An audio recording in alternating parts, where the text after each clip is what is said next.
Hey folks, Ryan here from Mr. Rau's Gaming, and I've got a really special video here for you today where I'm going to be talking about my top 10 games that I didn't even get to play this year yet. And I really want to, because I want to really create a really true top experience of 2023. But there are so many games that came out this year that I just never really got the chance to play them all. So that's the purpose of this video. I'm going to run down 10 games that I really still want to play that I think would have a real impact on my top games of 2023, which I will have a video coming out for that really soon. And I'm probably going to do, I have to do that. It's probably going to be a part 1 style episode because that's my top games of 2023 so far. I still have to get all these games played because I'm pretty sure a few of these may sneak into that top 10 in some form or another and really jumble things around.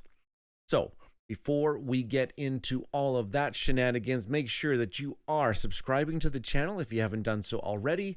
Hitting a like button on these videos if you're really liking the content that I'm creating, and the notification bells are only there if you want to get notified every time that new videos come out for all on this channel. All right, let's hop into the 10 games that I still really want to get played because they just seem so cool and neat and interesting, and they are Mr. Rau style of games. The very first one that I want to talk about is Ticket to Ride Legends of the West, coming out by Days of Wonder, designed by Rob Daviau, Matt Leacock, and Alan R. Moon. Of course, this is Ticket to Ride. This is a family favorite game around the Mr. Rau gaming household. We've been playing Ticket to Ride for what seems like forever.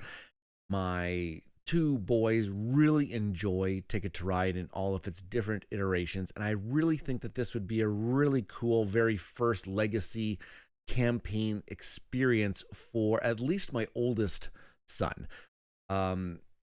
Everything that I've read about this game or that I've seen so far about this game really makes it a true epic experience of playing Ticket to Ride. So I have to put that one on. I believe you're playing through 12 games-ish, probably 10 to 12. I can't remember exactly right off the top of my head here, but 10 to 12 games of Ticket to Ride where it looks like you're only starting off with a really small piece of the map, and it looks like that it's just going to kind of grow out towards the west, what it seems like when that's the name of the game, Legends of the West. So I'm really interested to see how it stays true to the Ticket to Ride formula and all of the neat little surprises that come along the way. So that is Ticket to Ride Legends of the West. I really got to think that that's got to be a really top gaming experience of 2023 that I still need to get. Perhaps it's the price point that's really putting me off at this point. It is quite a little bit more expensive than your average Ticket to Ride, and it is just a Ticket to Ride game in the very end. But I know that I'm probably going to get that played at some point in time if I can get it on sale, or if I can just get into a game group that's starting one. I think I really Ticket to Ride Legends of the West. The next game that I'm going to talk about is going to be Kutna Hora, the City of Silver. This is coming to us from Czech Games Edition and designed by, and I'm going to butcher these names, that is Ondrej Bistoron, Petra Kasilov, and Pavel Jarosz. Kutna Hora here seems like a really cool Euro-style city-building game that is touting that it has this really neat economic system of really kind of capturing that supply and demand feel. Every action that you're taking in this game is going to somehow have some sort of effect on the economy that's going on in the game. So I'm a sucker. I'm a sucker for good economics. I love it when games do something really interesting with the economy inside of the game. and having that fluctuating market. I believe one of the last games that I played actually had a really cool dynamic market to it, was Clans of Caledonia. This is going to give me that kind of same vibe, but a completely different type of game. Big box of cardboard, it looks like, lots of tiles, tile laying, hand management, resource management. It's going to be complete Euro goodness. And Czech Games Edition usually doesn't miss with me, so I can't wait to try out Kutná Hora, the City of Silver, for all of those particular reasons. And I know that there are some copies coming into Saskatoon here, and I know that there are people that I game with that are very interested in this game as well. So I got a funny feeling that this is going to get played sooner rather than later this year, so that I can do a proper evaluation of whether or not this should make my top games of 2023. Next game that's coming up on my list here is a game that I actually own, and I can't wait to play it. I just haven't had the opportunity to get it to the table just yet, but I got a funny feeling it's not going to be too long into the Christmas break that's coming up here, or even in the new year, and that is the latest one from Elizabeth Hargrave and Jeff Frazier, published by Pandasaurus Games, and that is The Fox Experiment. I've heard so many great things about The Fox Experiment, and we've got a great design pedigree, great publisher behind the games. These have just been fulfilling to backers just before this video has been recorded. So lots of things. It's coming out. It's become readily available. And I just love the fact that you are managing or kind of like, you're breeding these domesticated foxes. And that there is this really neat pedigree system where you're rolling to create the foxes, and it all depends on who the parents are, how you create them, and then you get to actually name the names aren't actually printed on the cards. You actually get to name the foxes yourself. There's so many things, and it looks like that it plays really, really quickly. I think, what is it saying here? It's touting that about that 60-minute playtime. Really light to medium gameplay. It's going to be a hit in this household. I got a real good feeling about that one as well. So I'm really excited to try out The Fox Experiment. It has a solo mode in it, and it plays up to 4 players. There's going to be a great opportunity, I would say, in the really, really near future, that this one's going to get played in our household as well. I'm just looking at the pictures of it right now as I'm recording it, and I am just absolutely in love with the artwork, everything that's going on. I can't wait. The Fox Experiment, yeah. And I know it's only at number 8, which means, man, if you're putting The Fox Experiment at number 8, what could possibly get going above that one? Well, the next one that I'm going to put on in the list here is going to be Wild Tiled West by Paul Dennen and Direwolf Digital Games. I don't even know what else to say here, because Wild Tiled West by Paul Dennen himself, which is kind of like the creator of a couple of my favorite games that I absolutely love to play, like Clank and Dune Imperium. So with just that design pedigree alone, I am really super interested. It's a polyomino style game, where everything that you're doing, you're kind of building up this little Wild West town, and you're trying to, it just looks like you're just building up this town, placing your buildings, trying to spatially puzzle them together to get yourself some points and benefits and resources. I just don't even know it. And it has a really neat organization system in it, it looks like, because all the tiles kind of like have their own little place, so that you don't actually have to be fiddly setting up the board and everything. You kind of just put everything away, and then you're ready to set up the game again. And again, it's touting that 45 to 90 minute playtime here. I'm a sucker for a real good polyomino style of game. So I really, really am intrigued by Wild Tiled West. I actually have this one. I picked it up just not too long ago, so I think that it will, well, since it's actually in my collection, I think it will actually get played relatively quickly, but I need to get this one. design pedigree alone, I've heard a lot of good things about this game. I've heard some mixed things along the way as well, but you know what? I have to try it for myself. It just looks so cool. It just sounds really cool. That's all I'm going to say. It sounds cool. Wild Child West. I really, really want to play that one as well. All right, the next one that I'm going to have to do is, I can't believe that I haven't played this game. It has been in my collection for what seems like forever this year. I just haven't had an opportunity to get it out to the table and learn it just yet. And that is Darwin's Journey from Thundergriff Games and designed by Simone Luciani and Nestor Mangon. I don't even know what to say. Why? I don't even know why I haven't got this one. I've heard so many people talk about this one. It's popped up in the Tabletop Express Discord channel quite regularly, and this one screams Mista Rau Euro game. Simone Luciani is one of my favorite designers. Whenever he's a designer or co-designer on something, my interest is always piqued. This game has fantastic artwork. I believe it's by Paolo Voto. And there are tracks up the wazoo. It's a worker placement game where you are kind of like evolving your workers over the style of the game so that they can take better actions.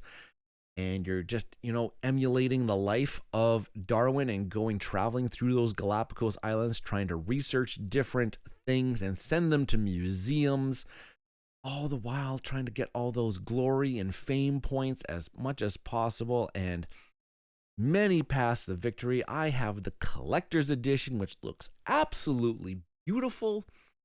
Playmat looks beautiful. Everything about it is beautiful. And I just haven't snuck it onto the table just yet to learn how to play it and actually do it, because it does have a really cool solo mode from what I've read about it. And of course, it plays up to 4 players. So this one's definitely going to get to the table this year, hopefully sooner rather than later, because I have a real sneaking suspicion that when I do the re-recording of the top games of 2023, this one's got to be on there somewhere, because Simone Luciani usually does not lead me astray. And this one just sounds so cool. Darwin's Journey, Thundergriff Games. Really, really, really want to play it. Also, something that I really, really, really want to play that I haven't managed to, but almost actually got it to the table just this past weekend, which is Last Light, designed by Roy Kennedy and published by Grey Fox Games. I am a sucker for a really good sci-fi space epic. Eclipse, Second Dawn of the Galaxy, Twilight Imperium are some of my favorite games that I've ever played in my gaming career. And Last Light is touting a 4X style experience that plays not all day, actually. He's kind of always advertised that it plays in about an hour, maybe an hour and a half-ish, which has really got me super intrigued, because I can't imagine playing a space combat exploration style game, but only it taking an hour. And I think that's the credit to the simultaneous action selection and simultaneous action play of the game, and that the actions themselves have been actually really quite streamlined. Playing down that hand, kind of like Concordia style, laying down your cards and then having to take an action to recall all of your action cards back into your hand. Really, really enjoy that kind of action selection play. Yeah, everything about it, and it just has a really amazing table presence, it seems like, with the big black spot UV board and these great big chunky like marble like planets sitting on top of their little pedestals. So that kind of gives you that real 3D aspect of the game. I have the deluxe edition with the miniature ships and the big asteroids and fancy lights, and I got extra dice sets because I want to actually also play this with the expansion that plays, I think, up to 8 players. I really, really want to get this one to play. I can't wait to do it. Roy Kennedy, I think you really got a smash hit on the horizon here. So I can't wait to play Last Light, Grey Fox Games, Roy Kennedy. That's all I got to say. Space epics, playing with a quick time. The only thing that would actually make this better if it had a solo mode, but you can't have solo modes in these types of games. Absolutely not. You have to have the full player experience to get those going. And I got a funny feeling that it will happen. Next one is a game that almost got to the table this past weekend, except for when I opened it up, I realized I was missing a few components to the game. So I had to email the publisher to maybe get some replacements on that one. And I can't wait because it is going to hit the table right away as soon as I get those replacement parts here. And that is Septima from Mind Clash Games. And that's designed by Barbara Burnett and Vilo Farkas. Again, apologize for the names, but Mind Clash Games usually does not lead, again, pedigree of publisher here, usually doesn't lead me astray, and I really like the theme of this game of being the head of a witch's coven around this time of kind of like, that Salem witch hunt era type thing, where you are going to be taking these actions throughout the game to try to cast spells and brew potions, but you also don't want to get caught by these witch hunters or get accused of being a witch across the town and all of its citizens. And it's a different really neat things that are kind of going on in this game. And of course, it's a Mind Clash game. It's got some crunchiness, it's got some complexity to it, but overall it doesn't. It looks like it's got all of those things going on, but at the same time, there's some elegance that it seems that there are in the actions. Again, this is a kind of like a card-driven action selection game where you're going to be playing down cards to take your actions. But if your cards kind of like match in value, or you've done the same style of action as another player, or even the Septima in the game, you kind of raise your suspicion. And so therefore people kind of start catching on to you and think, are you a witch? Are you not a witch? And so you have to play around with those aspects. Really has a really cool table presence on it. The artwork is fantastic. I have to give a shout out to, I guess I said the artists, the Barbara Burnett and Vilo Farkas. Those are the artists of the game. The designer is Robin Hedges, so from Mind Clash Games, and just can't wait. As soon as those replacement parts come in, I will be hitting the table. It's got a solo mode to it, and it also plays up to 4 players. So again, that style of game, it's just going to come. And Mind Clash Games has produced some of my favorite games, especially something like Anachrony, which is one of my favorite games of all time. And I got a funny feeling that this one is going to hit around that same mark. It just looks, and just everything that I've seen and read and watched about it so far, I think this one's going to be a hit. This one's going to be a contender, I think, on that top 2023 list. I have a real good suspicion about it. Okay, that was Septima.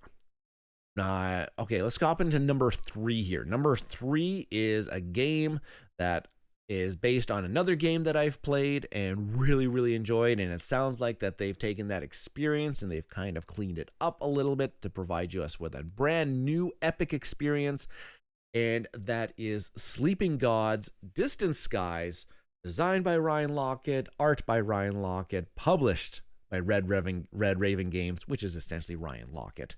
Let's just say he does it. He's the jack of all trades at this point. And Sleeping Gods, the original one, was one of my favorite games of the year that it came out. And when they touted that they were coming out with a kind of like a spiritual sequel to the game with very similar style mechanics, but they've cleaned up a few things and providing us with a brand new epic storytelling experience, well, I'm all in. I'm all in on it. So I can't say much more about it other than I got to carve out some time, because these games do take quite a bit of time to get through all of that story and provide them with this experience. And I'm interested that if this one's going to provide all the same branchings of the original Sleeping Gods, because I did 2 playthroughs of Sleeping Gods, the original, and I still got so much of the world to explore. It's crazy the amount of things that he was able to stick into these games. Sleeping Gods Distant Skies can't wait to see it on the table, play through it. It just looks epic as. All right, let's get into two of the bigger heavy hitters.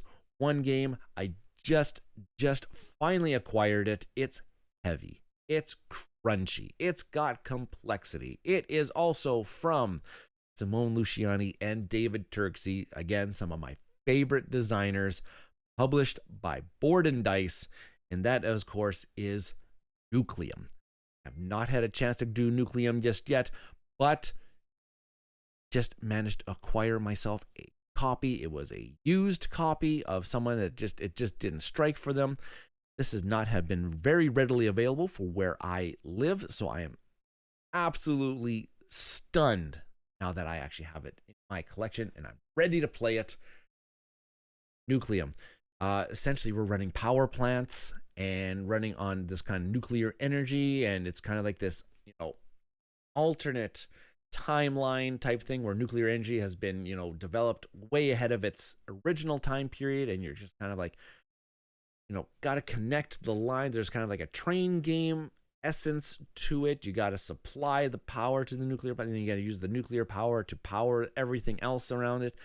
And there's economy up the wazoo, and there are actions upon actions in the order of operations of things. And that this thing just screams Mista Rau on it, especially on that heavy complexity. Like Board Game Geek here right now is saying that it's a weight of 4.08. Anything you kind of get above 4 out of 5, we're talking crunchy Euro goodness. It has a solo mode to it, so I can't wait to explore that. It's playing up to 4 players. I got a funny feeling that I've got people around me that are going to want to game with this game. So that is Nucleum, Board and Dice, Simone Luciani, David Turksey. Again, it's going right off of Design Pedigree.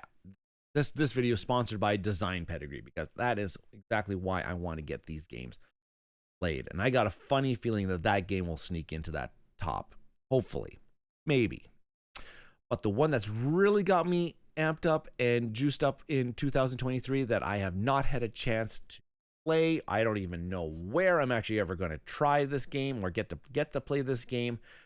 But I really want to. It's on the top of my list. Again, Design Pedigree itself. And this is Nova Roma, designed by Stan Kordonsky, published by 25th Century Games here in North America. Art, obviously, is by the Miko, and I don't know much more about this game other than it just screaming Euro goodness. And so it's like around that time of Emperor Constantine, it says, in the ancient city of Byzantium. And you are just kind of like, you're the head of the house, and you're just trying to, take all of these various actions to achieve the goals. It's constructing buildings, going on sea routes, doing the resources, specialists. Oh my gosh, there's so many. It looks like there's so many different things to do. The art is amazing. It's screaming at me. Play me if you can find me somewhere.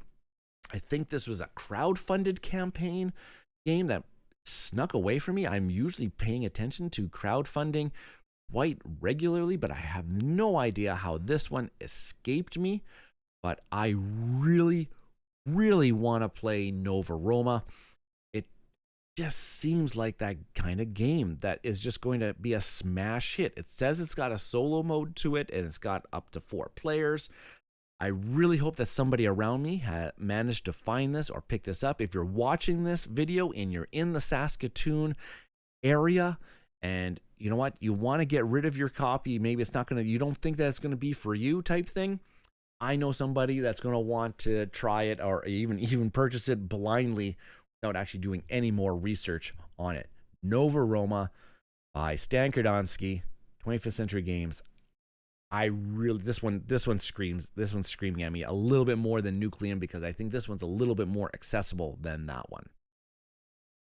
All right, folks. Well, those are my top 10 games that I still haven't played from 2023 that I really want to. what's on your list of 2023 games that you haven't played yet? And will any of them possibly make your top games of 2023 if you evaluate it a few months from now when you actually finally get to play them? Leave a comment on this video. Make sure that you're putting a like on these videos, subscribing to the channel if you haven't done so already, and join me on the Tabletop Express Discord channel. Link in the description of this video. You can interact with me and a whole bunch of really other lovely gamers in this hobby. Yeah, come join the community. Come join the discussions. We're constantly talking what are our favorite games. And yes, join me in the next video of this series where I'll be talking about my top games that I've played so far in 2023. I've been Ryan of Mista Rau Gaming, and as always, thanks for watching, y'all. Cheers.